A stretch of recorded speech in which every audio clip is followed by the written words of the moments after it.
Good morning વિદ્યાર્થી મિત્રો। આજે આપણે સામાજિક વિજ્ઞાનની અંદર પ્રકરણ 5 લેક્ચર 2 લઈશું, બરાબર।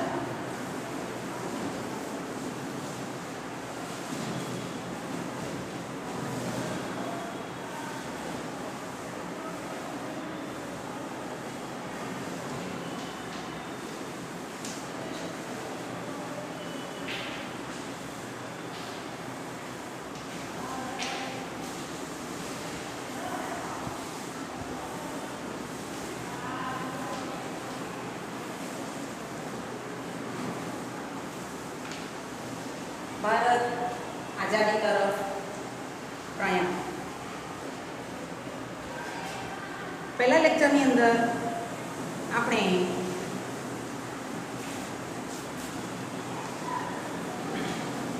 દાંડીકૂચ સુધી પહોંચ્યા હતા, બરાબર। હવે આજે ટોપિક લઈશું ગાંધી ઇરવિન સમજૂતી, ગોળમેજ પરિષદ અને સત્યાગ્રહની મોકૂફી। ટોપિક નાનો છે, હેડિંગ મોટું છે, ગાંધી ઇરવિન સમજૂતી।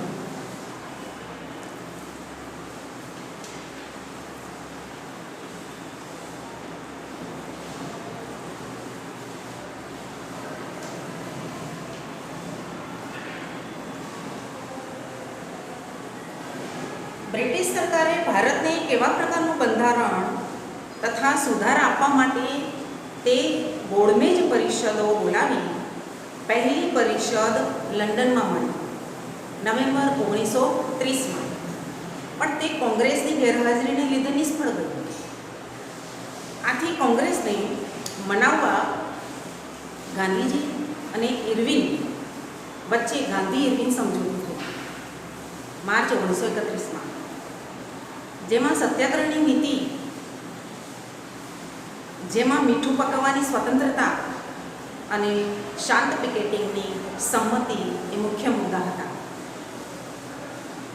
તે પછી ગોળમેજ પરિષદમાં કોંગ્રેસના પ્રતિનિધિ તરીકે માત્ર ગાંધીજી હાજર રહ્યા, પણ બ્રિટિશ પક્ષે બંધારણ ઘડતરની ચર્ચા માટે અલગ અલગ કોમ માટે અલગ અલગ મતદાર મંડળનો વિભાજનકારી મુદ્દો ઉઠાવતા ગાંધીજી નિરાશ થયા અને અંતે આ પરિષદ નિષ્ફળ ગઈ હતી।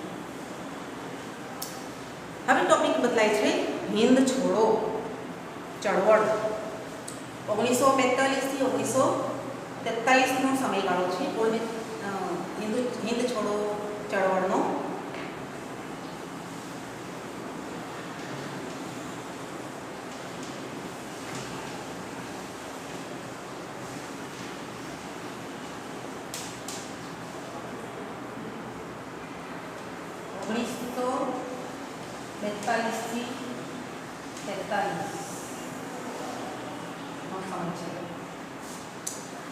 વિશ્વ યુદ્ધમાં બદલાયેલા સંજોગોને ધ્યાનમાં રાખીને કોંગ્રેસની કારોબારી સમિતિએ વ્યક્તિગત સત્યાગ્રહ બંધ કરવાનો નિર્ણય લીધો જાન્યુઆરી 1942માં।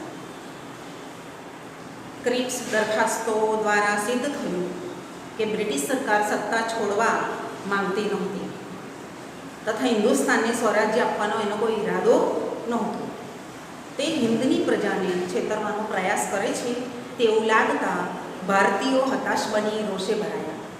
ગાંધીજીએ પ્રજાની નિરાશા દૂર કરી એક નવી આખરી લડત આપવા માટે તેઓ તૈયાર કર્યા। મુંબઈમાં મળેલી કોંગ્રેસ મહાસમિતિ બેઠકમાં ગાંધીજીની આગેવાની હેઠળ 9મી ઓગસ્ટ 1942ની રાત્રે હિન્દ છોડોનો ઠરાવ પસાર કરવામાં આવ્યો। ઠરાવના બીજા દિવસે વહેલી સવારે ગાંધીજી, વલ્લભભાઈ પટેલ, જવાહરલાલ નહેરુ, મૌલાના આઝાદ, આ ઉપરાંત દેશના અગ્રગણ્ય કોંગ્રેસ નેતાઓની ધરપકડ કરવામાં આવી। વર્તમાન પત્રો પર પ્રતિબંધ મૂકવામાં આવ્યા। પ્રાંતિક અને જિલ્લા કક્ષાના કોંગ્રેસી નેતાઓની પણ પકડી લેવામાં આવ્યા। ગાંધીજી સહિત બધા દેશ નેતાઓની ધરપકડને પરિણામે દેશના શહેરો તથા ગામોમાં એકાએક સખત હડતાળો પડી અને ગાંધીજીએ કહ્યું કે આઝાદી માટે મારી આ અંતિમ લડત છે અને તેના માટે લોકો બધું જ બલિદાન કરવા તૈયાર હતા. તેમનું સૂત્ર હતું કરેંગે યા મરેંગે. વિદ્યાર્થી મિત્રો, આમાંથી પ્રશ્નો બનાવવાના હોય છે. ઘણા વિદ્યાર્થીઓ હજી પણ પ્રશ્ન મને કર્યા કરે છે કે અમારે શું કરવાનું છે સ્વાધ્યાયમાં અને લેસનમાં. તો ફરી એકવાર હું તમને કહી દઉં કે જે ફકરો ચાલે છે એમાંથી તમે 2-5 પ્રશ્નો બનાવી શકો છો. તમારી રીતે પ્રશ્નો બનાવો, એમાંથી તમને જવાબ મળશે. બરાબર? દાખલા તરીકે કેવી રીતે પ્રશ્ન બનાવશો ફરી એકવાર હું તમને કહી દઉં તો, ક્રિપ્સ દરખાસ્તો દ્વારા શું સિદ્ધ થયું? પ્રશ્ન છે, એનો જવાબ તમને એ ફકરામાંથી જ મળી રહેશે, કારણ કે એ ફકરાના જ વાક્યોમાંથી પ્રશ્ન મેં બનાવ્યો છે. હિન્દુસ્તાને સ્વરાજ્ય આપવાનો ઈરાદો કોનો ન હતો, અથવા તો બ્રિટિશ સરકારનો શું ઈરાદો હતો? એ રીતે પ્રશ્ન બનાવાય. મુંબઈમાં મળેલી બેઠકમાં ગાંધીજીની આગેવાની હેઠળ હિન્દ છોડોનો ઠરાવ ક્યારે પસાર કરવામાં આવ્યો? અથવા તો 1942ની રાત્રે કયો ઠરાવ પસાર કરવામાં આવ્યો? બરાબર? આ રીતે હિન્દ છોડોની ચળવળમાં કોની ધરપકડ કરવામાં આવી, એ જ ફકરાના પ્રશ્નો બનાવું છું.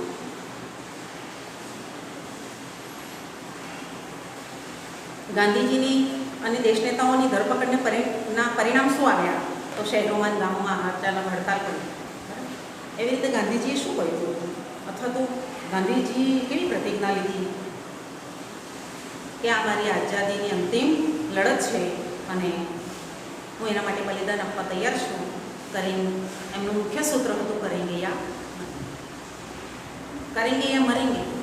એવી રીતે પણ ક્વેશ્ચન બનાવાય. કરેંગે યા મરેંગે એ સૂત્ર કોણે આપ્યું? યા કોનું હતું? બરાબર? હવે હિન્દ છોડો આંદોલન દરમિયાન હડતાળોમાં શું થયું તે જોઈએ. દેશના ગામો અને શહેરોમાં મજૂરો, ખેડૂતો, યુવાનો, વિદ્યાર્થીઓ, શિક્ષકો, વેપારીઓ, સ્ત્રીઓ વગેરે આ કાર્યક્રમમાં આગળ પડતો ભાગ લીધો.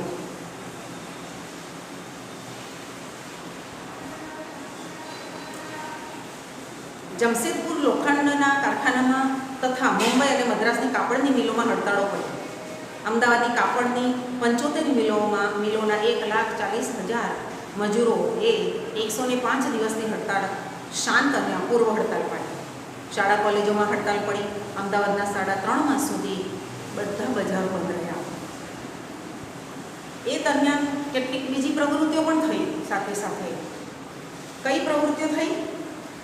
કે ચારે તરફ લોકોનો એટલો બધો ક્રોધ હતો બ્રિટિશ સરકાર સામે, તેના કારણે શાંત દેખાવાની સામે સરકારે દમન નીતિ અપનાવી અને શહેરો અને ગામડાઓના લોકોના ટોળાએ તાર, ટેલિફોન, રેલવે લાઈનો, સરકારી મકાનો, પોસ્ટ ઓફિસો, પોલીસ સ્ટેશન, સરકારી કચેરીઓ, પુલો, રસ્તાઓ, શાળા કોલેજના મકાનો, રેલવે સ્ટેશનો વગેરે તોડી નાખવાના, મિલકતને લૂંટવાના, આગ લગાડવાના બનાવો મોટા પ્રમાણમાં બન્યા. રેલવેને વધુ નુકસાન થયું. કેટલાક વિસ્તારોમાં લોકોએ બોમ્બ મૂકવાનો પણ પ્રયાસ કર્યો. તો સરકારે સામે એ લડતને કચડી નાખવા માટે શું કર્યું? તો તે વખતે એટલી બધી લોકોની ઉગ્રતા હતી લડાઈમાં અને મોટો વ્યાપ હતો લડાઈનો, તો સામુદાયિક ધરપકડો કરી, સરકારે એની સામે દમન નીતિ અપનાવી. આખા દેશમાં ઠેર ઠેર મોટા પ્રમાણમાં લડતનો ફેલાવો થયો. ભાંગફોડ દ્વારા સરકારી તંત્રને ખોરવી નાખવાના પ્રયાસો કરવામાં આવ્યા. 70,000 જેટલા લોકોને જેલમાં પૂર્યા. 538 વાર ગોળીબાર કરવામાં આવ્યા. 1,028 માણસોએ જાન ગુમાવ્યા. 300 માણસોની ઈજાઓ થઈ. અમદાવાદ અને પટણામાં ગોળીબાર કરતા વિદ્યાર્થીઓ મૃત્યુ પામ્યા. આ લડતમાં લોકોએ જે વ્યક્તિગત અને સામુદાયિક વીરતા બતાવી, તેથી વિશ્વની સાથે બ્રિટિશ સરકાર પણ એવી છાપ પડી કે હવે વધુ સમય ભારતમાં પોતાનું શાસન ટકાવી શકાશે નહીં. આ ચળવળમાં લોકોએ સ્વયંભૂ ચળવળ ચલાવી. હિન્દ છોડો શબ્દ લોકોએ સ્વયંસ્ફુરિત ઘોષણા દ્વારા અપનાવ્યો હતો. આ સૂત્રથી ડોમિનિયન સ્ટેટસના ખ્યાલ અદૃશ્ય થઈ ગયો. હવે તો પૂર્ણ સ્વરાજ જ જોઈએ તે માટે લોકો કટિબદ્ધ થઈ ગયા. ત્યારબાદ 5 વર્ષે ભારતને સંપૂર્ણ સ્વતંત્રતા મળી. આ રીતે અહીંયા આ લડતને કચડવામાં સરકાર નિષ્ફળ ગઈ. હવે ટોપિક આવે છે આઝાદ હિન્દ ફૌજ અને સુભાષચંદ્ર બોઝ.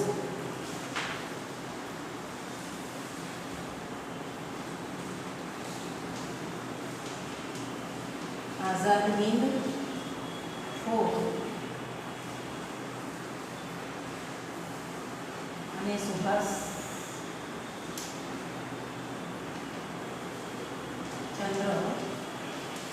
બોઝ.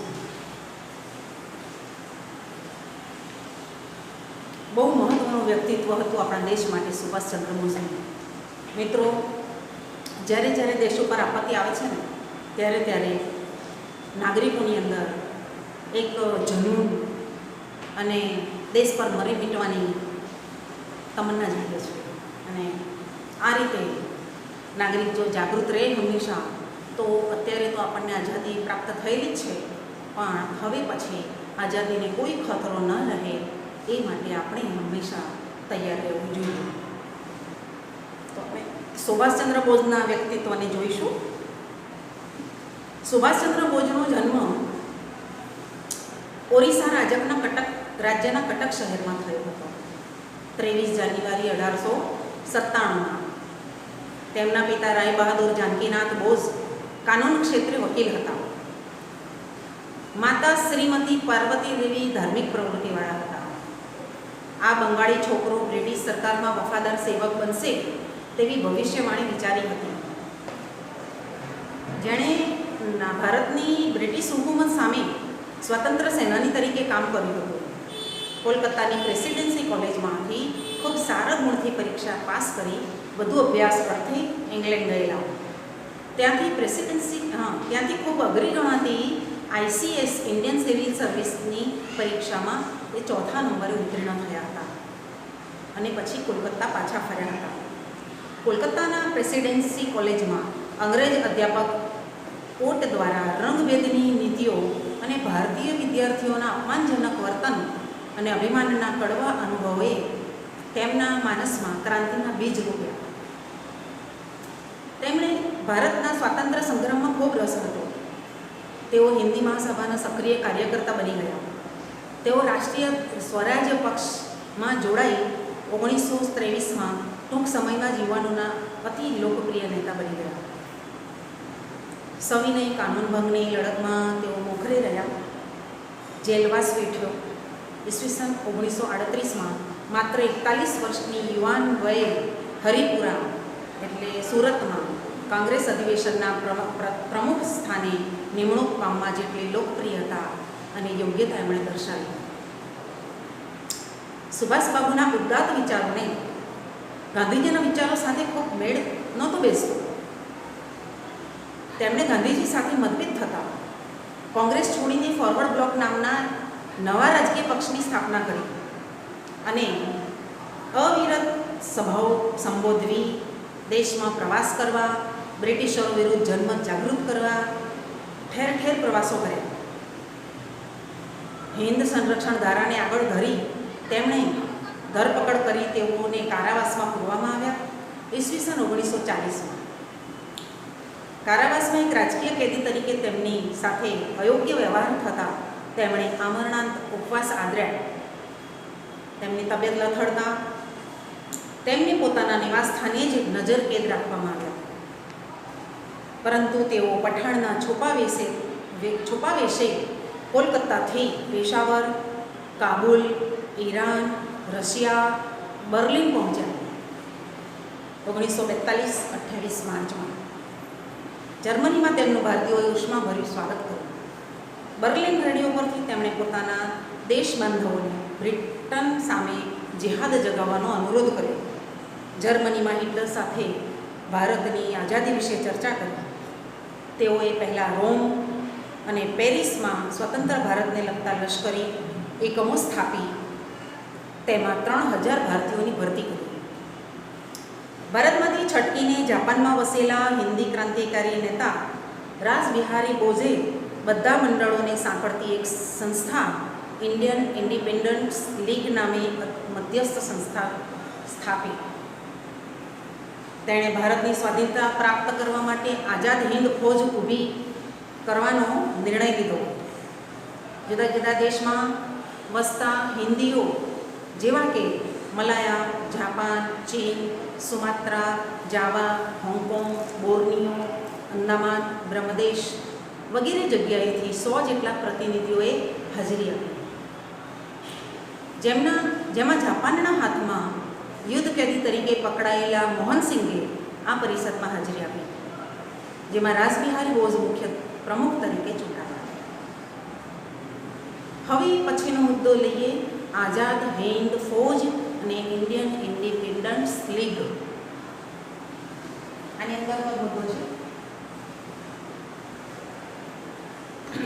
વિદ્યાર્થી મિત્રો, જ્યારે પણ વિડીયો જુઓ તો પુસ્તક સાથે રાખજો, જેથી કરીને વિડીયો સાંભળો અને પુસ્તકમાં ધ્યાન આપી શકો.